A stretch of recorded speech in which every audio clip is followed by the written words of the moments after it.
Shalom to the elect of Israel, to the hopeful elect of Israel. You Hebrew Israelites, you so-called Negroes, Latinos, Native Americans, West Indian, and Haitians.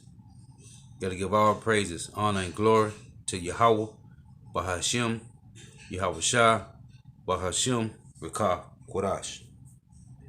Double honors to the apostles and elders of Great Millstone, who rule well, who teach well. And a sincere salutation to all the Akim, pushing the truth and believing the truth throughout the four winds of the earth, the entire world, waking up the hopeful elect. And shalom to the Awaf, who are listening and learning. The few sisters who are listening and learning. On my Zaya, coming at you with another lesson in true fact, faith, and edification.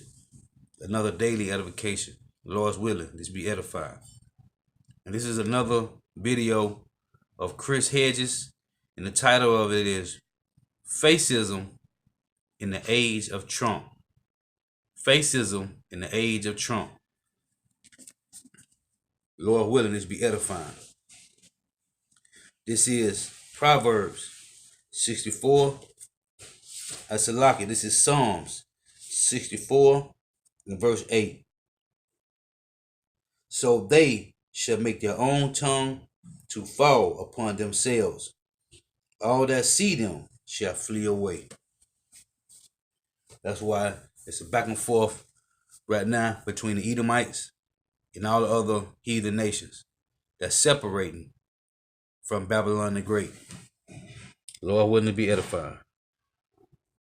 There really is communities like this, especially given the times we're about to face, that are going to sustain us. Because when things get bad, the elites will retreat into their gated compounds with amenities and services and security that's denied to the rest of us, and they'll leave us on our own. And we are, as Martin Buber understood, it is, for those of us who endure, it is going to be a complete inversion of the values of the consumer culture, which I'm going to speak about, and it really is going to be, we are going to be, our not only our integrity, but our ability to endure will be measured by our capacity to sustain our neighbor. And that's really what Sanctuary is about, which is why I'm thrilled to be here and why I admire the work you do so much. The American empire is coming to an end. The U.S. economy is being drained by wars in the Middle East and vast military expansion across the globe. It is burdened by growing deficits, along with the devastating effects of deindustrialization and global trade agreements. Our democracy has been captured and destroyed by corporations that steadily demand more tax cuts, more deregulation, and impunity from prosecution for massive acts of financial fraud. That's why Habakkuk 2 say in verse 6, they have laden themselves with thick clay, man. Okay? Babylon the Great is over $400 trillion of debt, man. And you just heard what he said, by fraud, man. Okay? By fraud. All the while looting trillions from the U.S. Treasury in the form of bailouts. The nation has lost the power and respect needed to induce allies in Europe, Latin America, Asia, and Africa to do its bidding.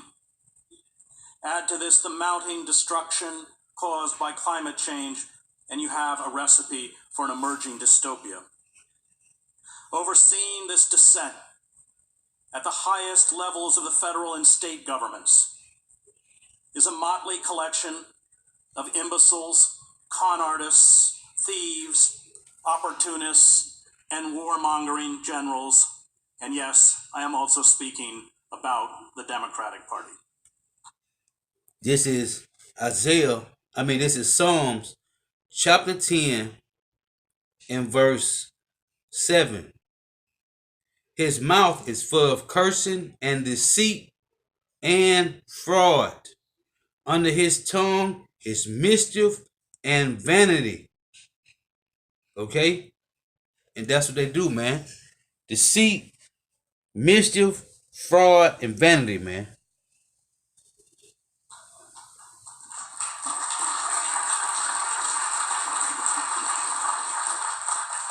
The empire will limp along, steadily losing influence until the dollar is dropped as the world's reserve currency, plunging the United States into a crippling depression and instantly forcing a massive contraction of our military machine. Short of a sudden and widespread popular revolt, which does not seem likely, the death spiral appears unstoppable, meaning the United States as we know it will no longer exist within a decade or at most two. The global vacuum we leave behind will be filled by China, already establishing itself as an economic and military juggernaut. Or perhaps there will be a multipolar world carved up among Russia, China, India, Brazil, Turkey, South Africa, and a few other states. Or maybe the void will be filled, as the historian Alfred McCoy writes, by a collection of transnational corporations, multilateral military forces like NATO, and an international financial leadership self-selected at Davos and Bilderberg that will forge a supranational nexus to supersede any nation or empire. Under every measure, from financial growth and infrastructure investment to advanced technology, including supercomputers, space weaponry, and cyber warfare, we are being rapidly overtaken by the Chinese. In April 2015, the U.S. Department of Agriculture predicted that the American economy would grow by nearly 50% over the next 15 years, while China's economy is predicted to triple and come close to surpassing America's by 2030. China became the world's second largest economy in 2010, the same year it became the world's leading manufacturing nation, pushing aside a United States that had dominated the world's manufacturing for a century. The Department of Defense issued a sober report. At our own peril, DoD risk assessment in a post-primacy world. It found that the U.S. military, and I quote, no longer enjoys an unassailable position versus state competitors, and it no longer can automatically generate consistent and sustained local military superiority at range. McCoy predicts the collapse will come by 2030. Empires in decay embrace an almost willful suicide, blinded by their hubris and unable to face the reality of their diminishing power. They retreat into a fantasy world where hard and unpleasant facts no longer intrude. They replace diplomacy, multilateralism, and politics with unilateral bombastic threats and the blunt instrument of war. This collective self-delusion saw the United States make the greatest strategic blunder in its history, one that sounded the death knell of the empire, the invasion of Afghanistan and Iraq.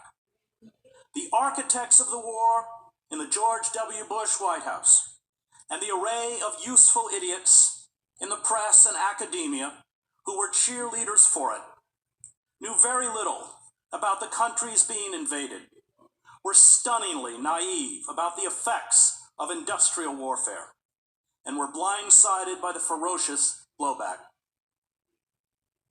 They stated and probably believed that Saddam Hussein had weapons of mass destruction, although there was no valid evidence to support this claim.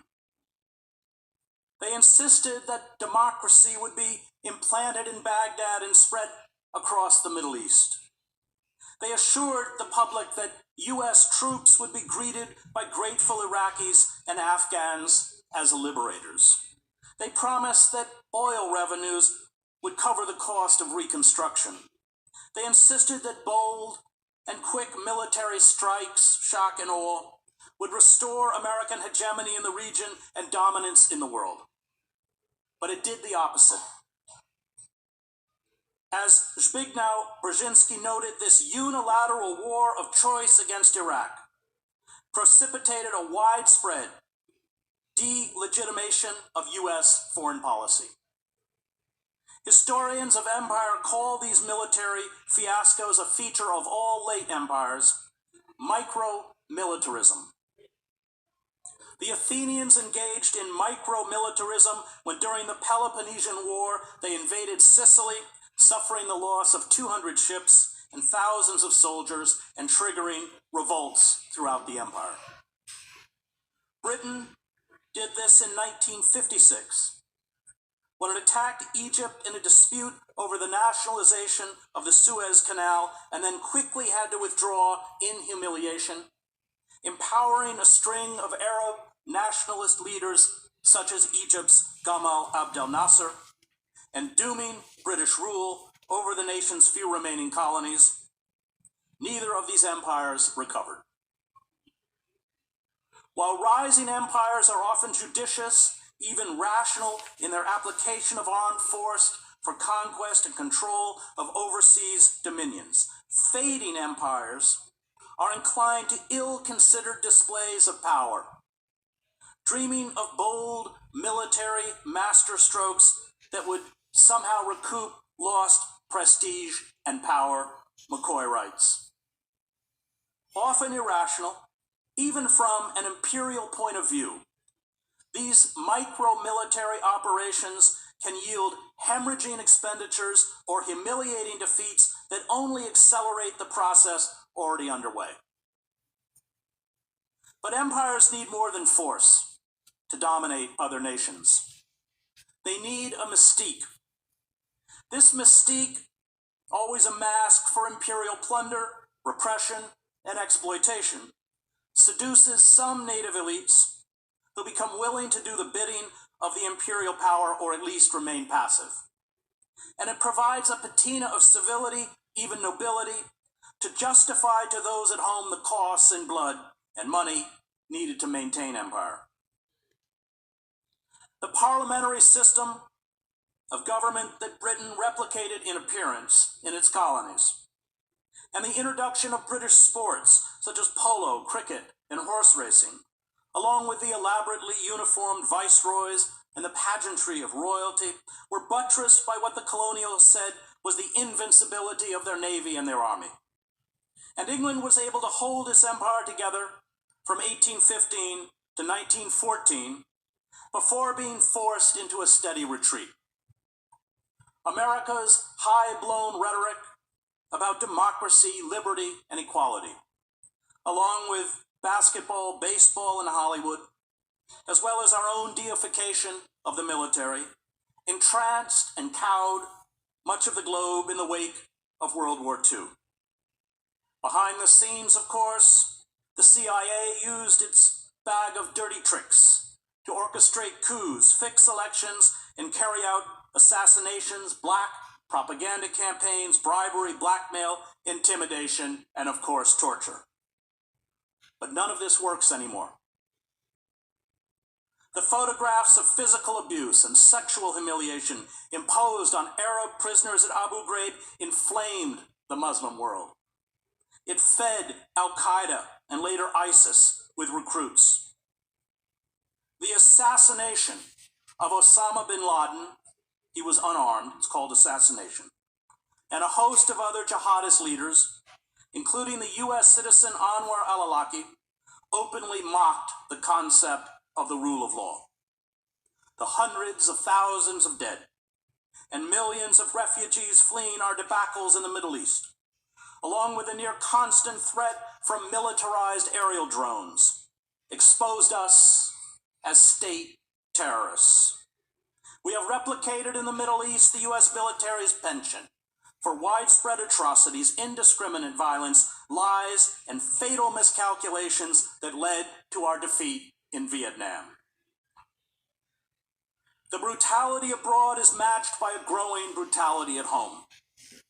Militarized police gun down mostly unarmed, poor people of color, and fill a system of penitentiaries and jails that hold a staggering 25% of the world's prisoners, although Americans represent only 5% of the global population. Many of our cities are in ruins. Our public transportation is in shambles. Our educational system is in steep decline and being privatized. Opioid addiction, suicide, mass shootings, depression, and morbid obesity plague a population that has fallen into profound despair. The deep disillusionment and anger that led to Donald Trump's election, a reaction to the corporate coup d'etat, and the poverty afflicting at least half the country have destroyed the myth of a functioning democracy. Presidential tweets and rhetoric celebrate hate, racism, and bigotry and taunt the weak and the vulnerable. The president, in an address to the United Nations, threatened to obliterate North Korea in an act of genocide. We are worldwide objects of ridicule and hatred. The foreboding for the future is expressed in the rash of dystopian films, motion pictures that no longer perpetuate American virtue and exceptionalism, or the myth of human progress. The loss of this mystique is crippling. It makes it hard to find pliant surrogates to administer the empire, as we have seen in Iraq and Afghanistan. The omnipotence empires project mask the fragility of decayed structures. The expansion of empire beyond the capacity of the homeland to sustain the maintenance and costs of empire makes the system vulnerable, especially during a financial crisis. States that do not administer empires are able to devote more of their resources to domestic prosperity and basic security. But empires have no such option. And when revenues shrink, empires fracture and disintegrate. Without the financing that arises almost organically inside a sovereign nation, empires are famously predatory in their relentless hunt for plunder or profit. Witness the Atlantic slave trade, Belgium's rubber lust in the Congo, British India's opium commerce, the Third Reich's rape of Europe, or the Soviet exploitation of Eastern Europe, McCoy writes. So delicate is their ecology of power that when things start to go truly wrong, empires regularly unravel with unholy speed. Just a year for Portugal, 2 years for the Soviet Union, 8 years for France, 11 years for the Ottomans, 17 for Great Britain, and in all likelihood just 27 years for the United States, counting from the crucial year 2003. The loss of the dollar as the global reserve currency will instantly make it impossible for the United States to pay for its huge deficits by selling depressed Treasury bonds. There will be a massive rise in the cost of imports. Unemployment will explode. Domestic clashes over what McCoy calls insubstantial issues will fuel a dangerous hypernationalism that could morph into an American fascism. The nihilism and rage sweeping across the globe are not generated by warped ideologies or medieval religious beliefs. These destructive forces have their roots in the obliterating of social, cultural, and religious traditions by modernization and the consumer society. The disastrous attempts by the United States to carry out regime change, often through coups and wars, and the utopian neoliberal ideology that has concentrated wealth in the hands of a tiny cabal of corrupt global oligarchs. The rage is directed at discredited elites. This vast global project of social engineering during the last century persuaded hundreds of millions of people, as Pankaj Mishra writes in The Age of Anger, to renounce and often scorn a world of the past that had endured for thousands of years, and to undertake a gamble of creating modern citizens who would be secular, enlightened, cultured, and heroic. This is Psalms 52, verse 1. Why boasteth thou thyself in mischief, O mighty man? Talking about the wicked. The goodness of power endureth continually. The tongue deviseth mischief like a sharp razor, working deceitfully. Thou lovest evil more than good, and lying rather than to speak righteousness. Thou lovest all devouring words, O thou deceitful tongue. Power shall likewise destroy thee forever. He shall take thee away and pluck thee out of thy dwelling place, and root thee out of the land of the living. The righteous also shall see and fear, and shall laugh at him. It said, Lo, this is the man that made not God his strength, but trusted in the abundance of his riches, and strengthened himself in his wickedness. That's you, man. That's you red men. The project has been, for all but a handful of global elites, a spectacular failure. The wretched of the earth, as Frantz Fanon called them, have been shorn of any ideological or cultural cohesion. They are cut off from their past. They live in crushing poverty, numbing alienation, hopelessness, and often terror. Mass culture feeds them the tawdry, the violent, the salacious, and the ridiculous. And they are rising up against the forces of modernization, driven by an atavistic fury to destroy the technocratic world that condemns them. Right. Now that he just said they shall be cut off. This is Psalms 37 and verse 34. Wait on the Lord Yahweh and keep his way. This is Psalms 37 and 34. Wait on the Lord Yahweh and keep his way, and he shall exalt thee to inherit the land. When the wicked are cut off, thou shalt see it. It say, yeah, he passed away, and lo, he was not. Yeah, I saw him, but he could not be found. Mark the perfect man, and behold the upright, for the end of that man is peace. Hey, so we're going to see, Lord willing, we're going to see the wicked be cut off. Well, the elect is going to see the wicked cut off, man. As you heard Chris Hedges just said. This rage is expressed in many forms: Hindu nationalism, proto-fascism, jihadism, the Christian right, anarchic violence, and other beliefs. But the various forms of resistance spring from the same deep wells of global despair. And this resentment is fueling a virulent nationalism, xenophobia, chauvinism, and violence, poisoning the civil discourse and fueling an assault on basic civil liberties. Yet Western elites, rather than accept their responsibility for the global anarchy, self-servingly define the clash as one between the values of the enlightened West and medieval barbarians. They see in the extreme nationalists, religious fundamentalists, and jihadists an inchoate and inexplicable irrationality that can only be quelled with force.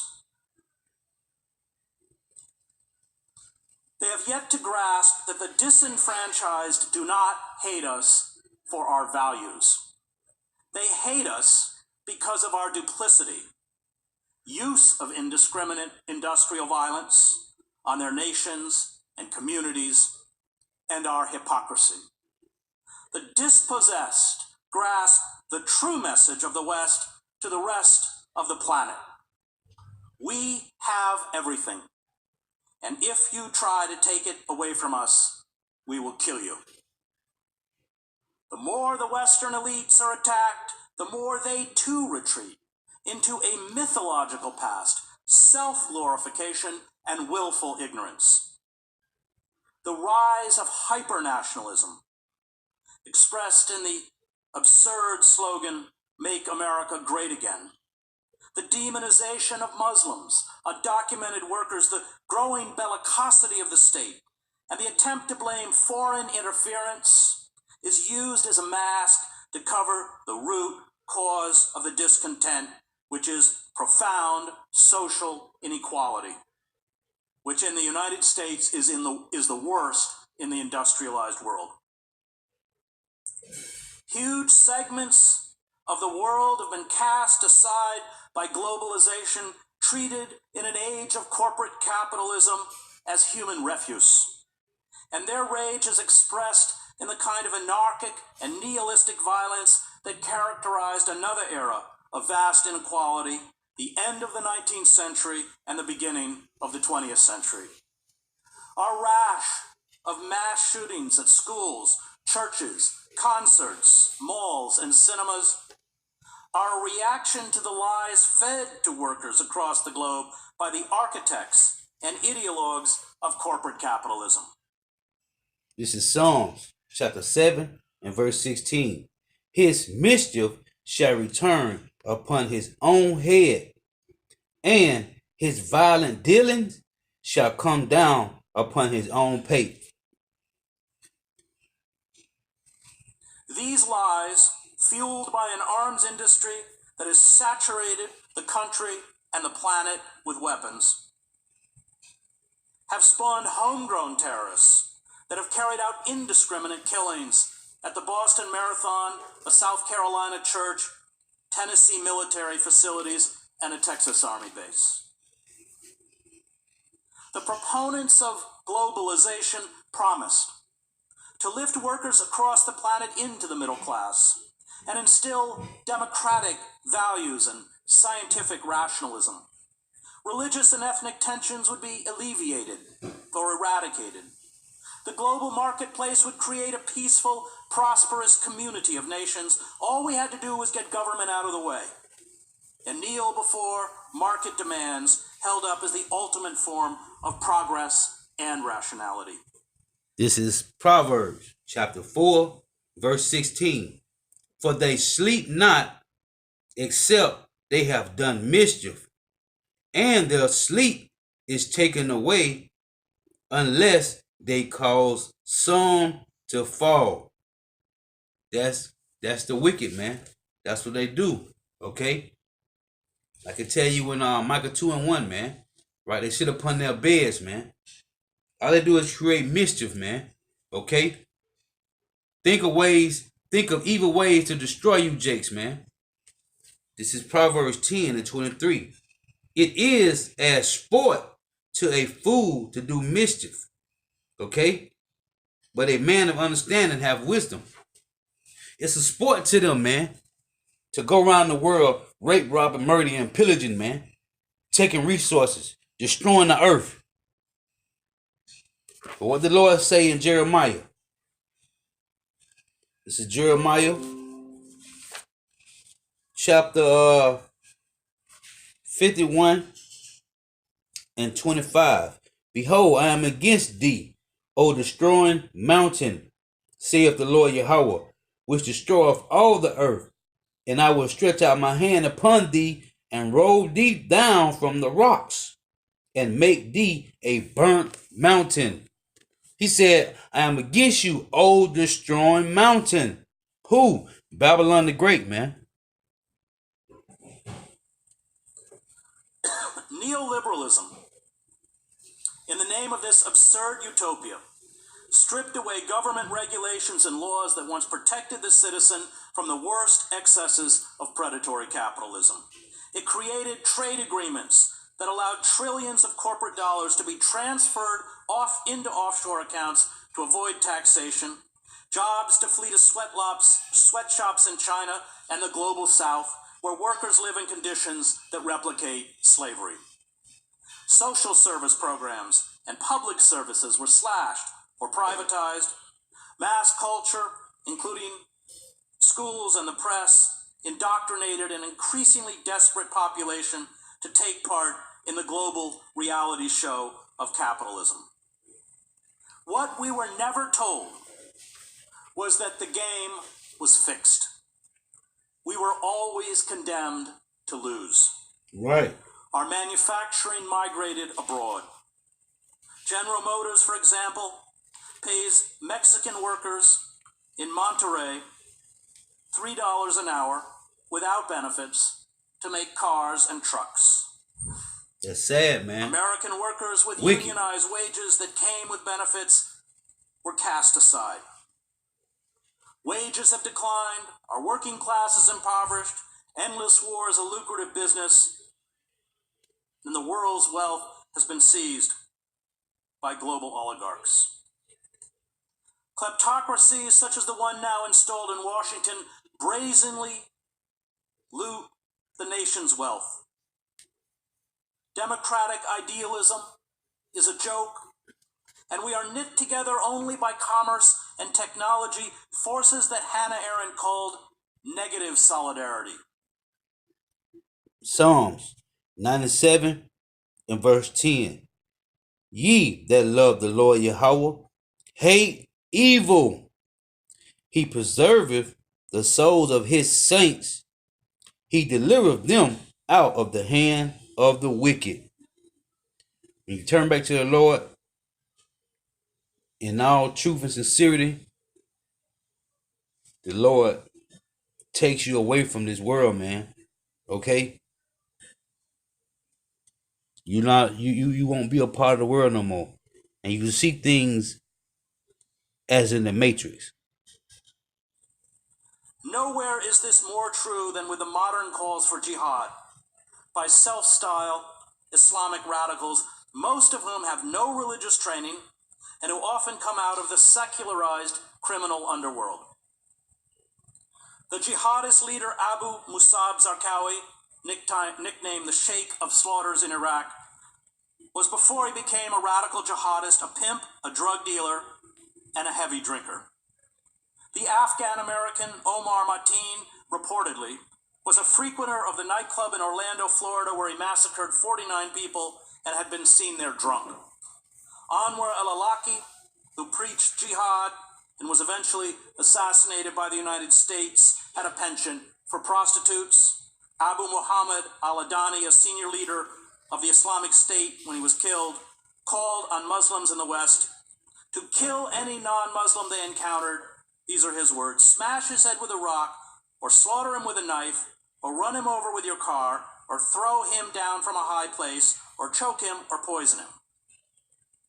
These crude, and I would mention deeply anti-Islamic sentiments, have far more in common with Bakunin's propaganda by deed that characterized the nihilism of the late 19th century.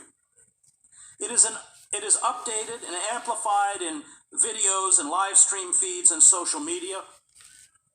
This anarchic violence fills the void left by the destruction of indigenous beliefs, traditions, and rituals.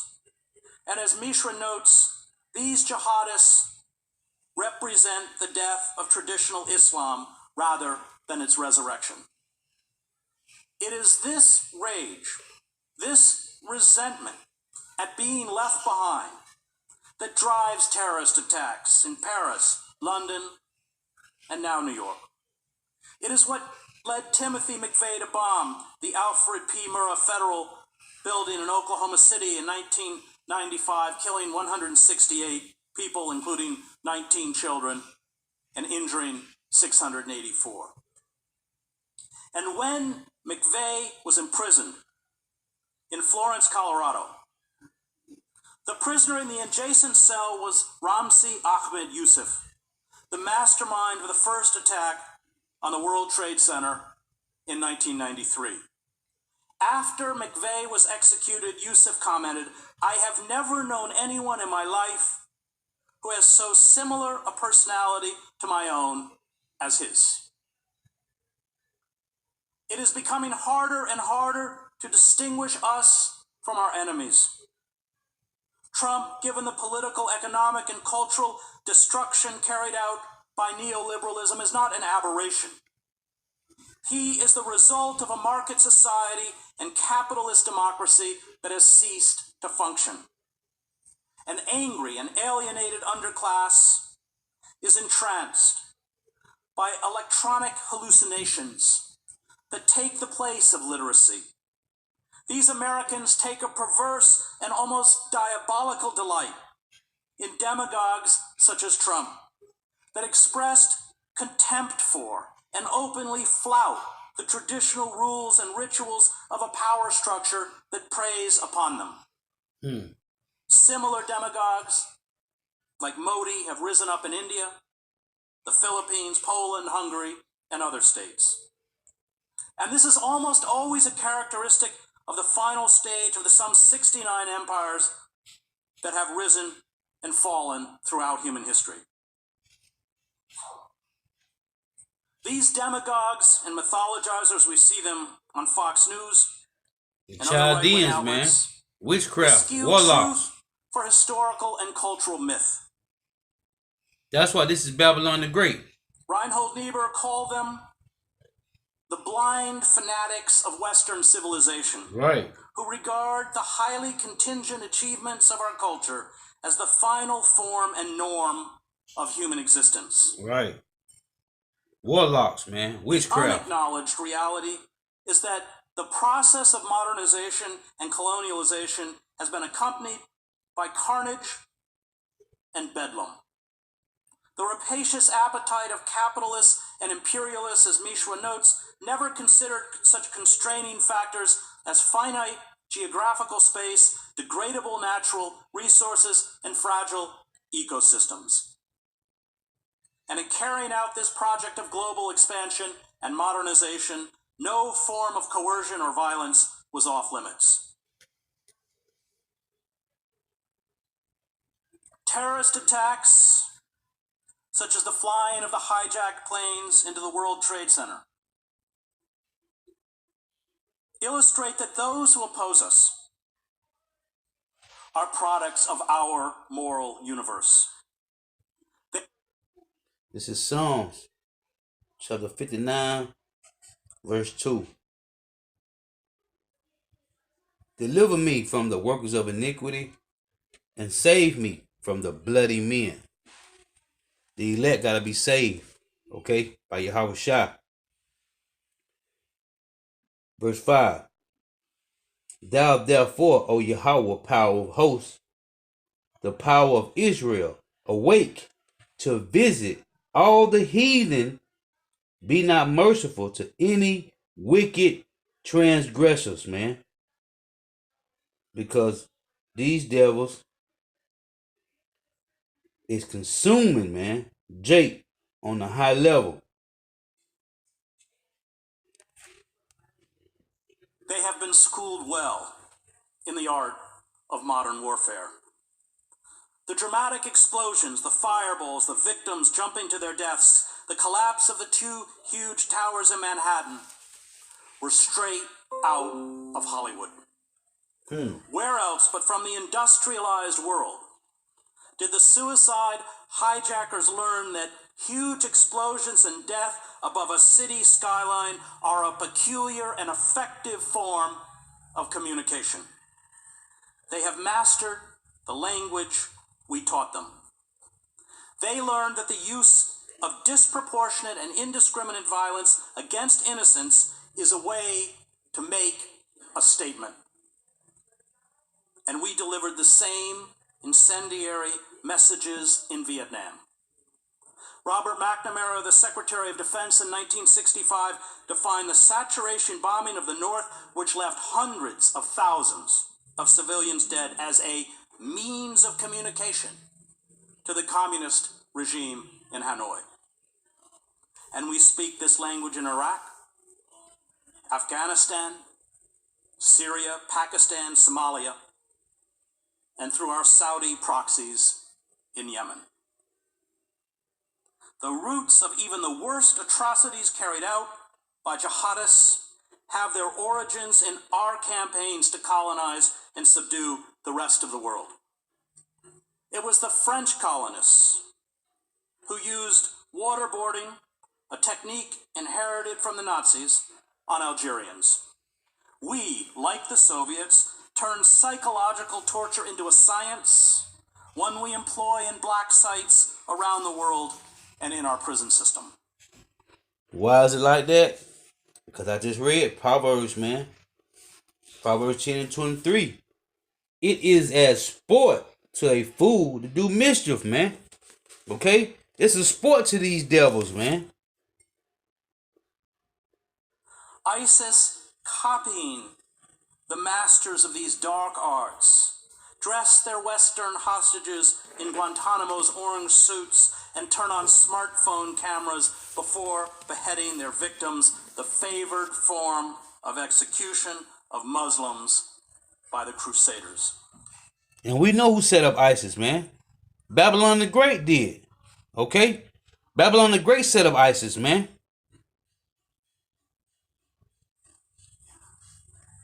If we had not destroyed government authority in Iraq, Afghanistan, Libya, and Syria, leaving vast swaths of territory to criminal gangs, warlords, and ad hoc militias, there would have been no vacuum for these radical jihadists to fill. This is Micah chapter 2 and verse 1.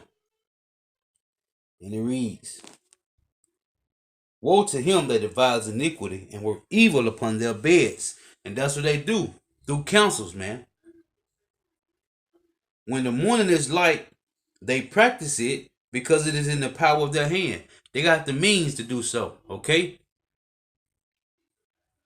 And they covet fields and take them by violence, and houses, and they take them away. So they oppress a man in his house, even a man in his heritage.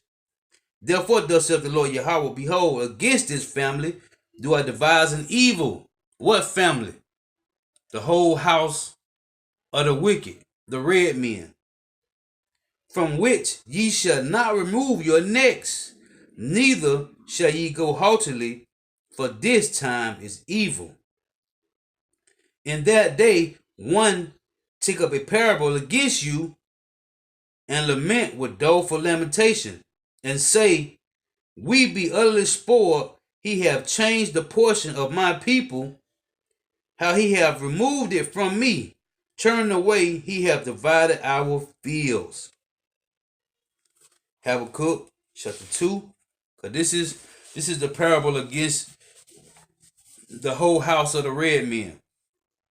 Habakkuk chapter 2 and verse 5, it says, yea also, because he transgressed by wine, his philosophies, his policies, his democracy, his legislations.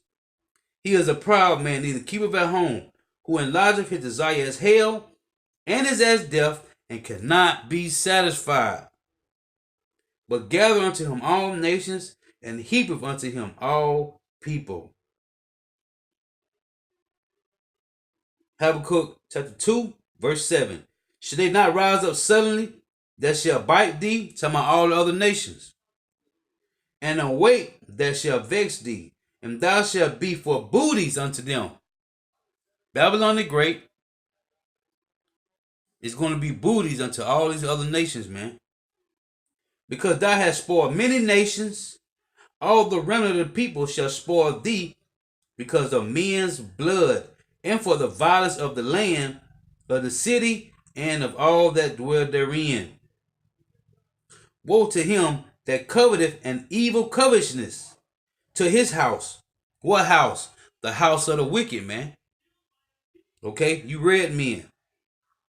That he may set his nest on high, that he may be delivered from the power of evil.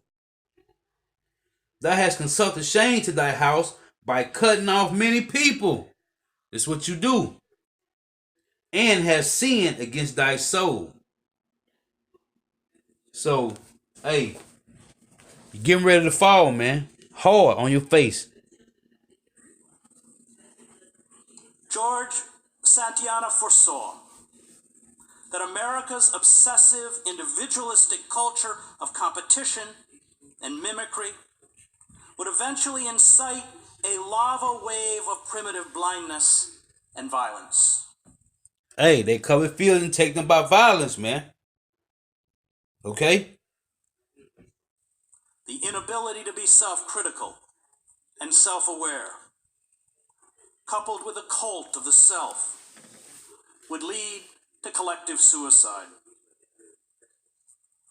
Karl Schorsky, in Fin de Sick Vienna, Politics and Culture, wrote that Europe's descent into fascism was inevitable once it cut the cord of consciousness. Wow. Once we no longer acknowledge or understand our capacity for evil, once we no longer know ourselves, we become monsters who devour others and finally devour our own. Right. What I just read.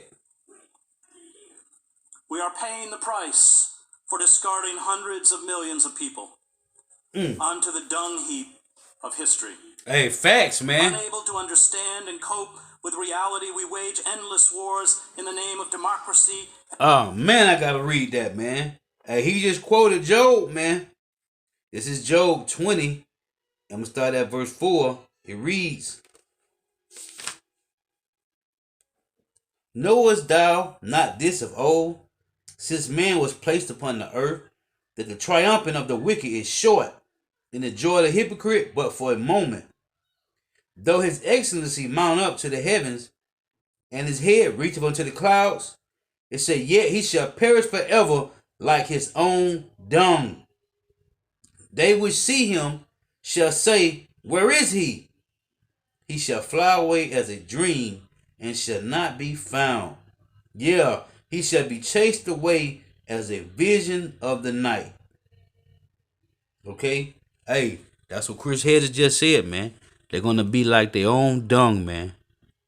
And Western civilization, which engender more martyrs to fuel the violence we seek to crush.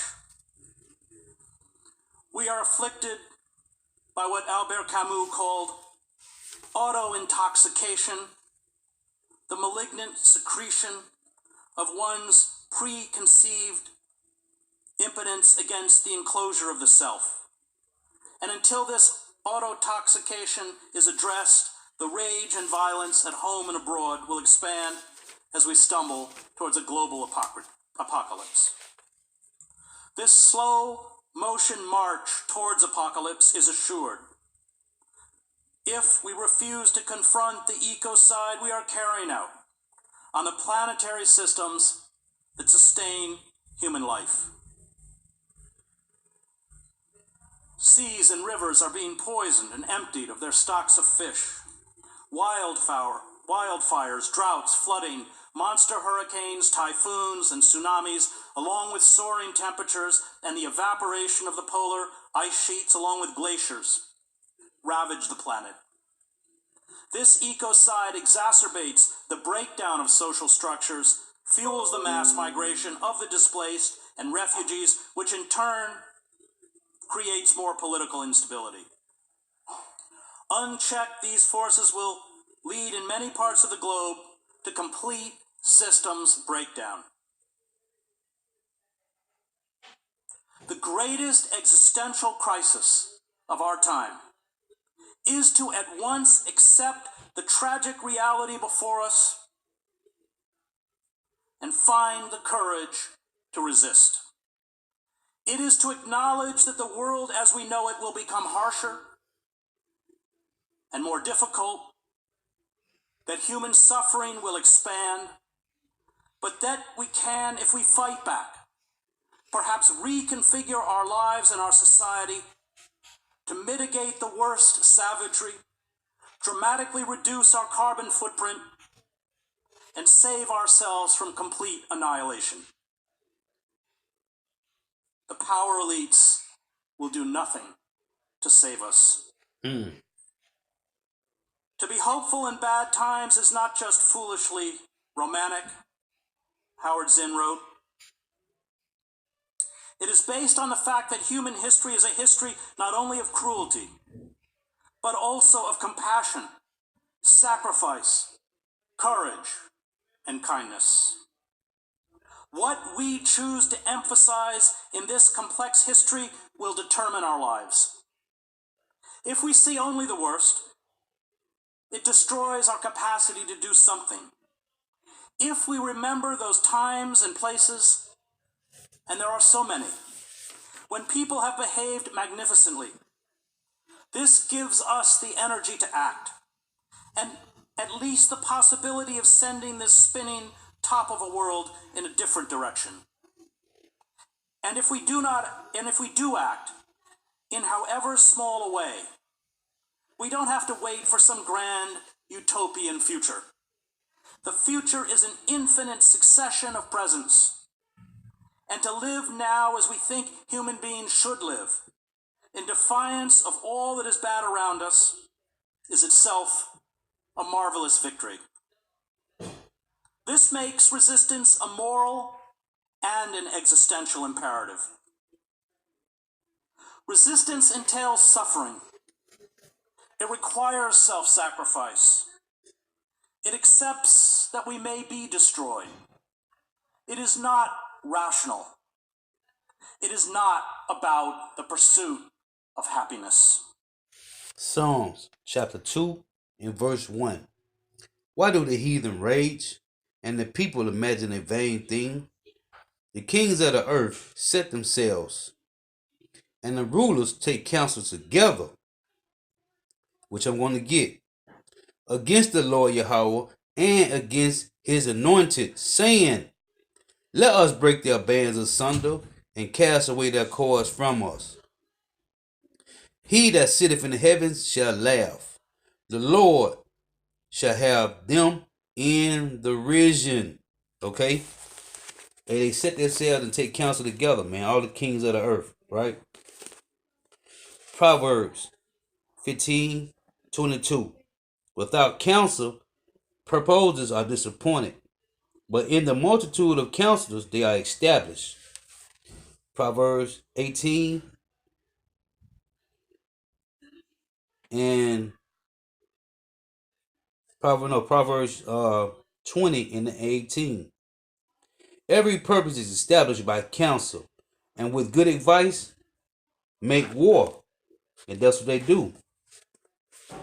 So, the pride of these devils is going to be destroyed, man. I'm going to close with this. Psalms chapter 10 and verse 6. He hath said in his heart, talking about the wicked, I shall not be moved, for I shall never be in adversity. His mouth is full of cursing and deceit and fraud. Under his tongue is mischief and vanity. Verse 11. He hath said in his heart, Yahweh, while Yahweh Shai, have forgotten. He hid in his face, he will never see it. What did the Lord say in Psalms chapter 7 and verse 11? Yahweh, while Yahweh Shai, judgeth the righteous, and Yahweh, while Yahweh Shai, is angry with the wicked every day. Okay? So why they think they getting away? They ain't. Psalm chapter 7 verse 15. He made a pit and digged it, and is fallen into the ditch which he made. His mischief shall return upon his own head, and his violent dealing shall come down upon his own pate. Okay? Amen. Job wrote about these wicked red men continually, man, and their downfall. Okay? And we're going to see it. And if you want to watch this video by Chris Hedges, it's called Fascism in the Age of Trump. Matter of fact, I'll show it to you. That's the name of it right there. Fascism in the Age of Trump. Hey, so with that, I'm going to give all praise, honor, and glory to Yahweh, Bahashim Yahweh Shai, Bahashim Rakakwadash, Double honors to the apostles and elders of Great Millstone who rule well, who teach well, and the sincere salutation to all the Arkin, pushing the truth and believing the truth throughout the four winds of the earth, the entire world, waking up the hopeful elect. Shalom to the Agwaf who are listening and learning, the few sisters who are listening and learning. May Lord willing, till next time, Shalom.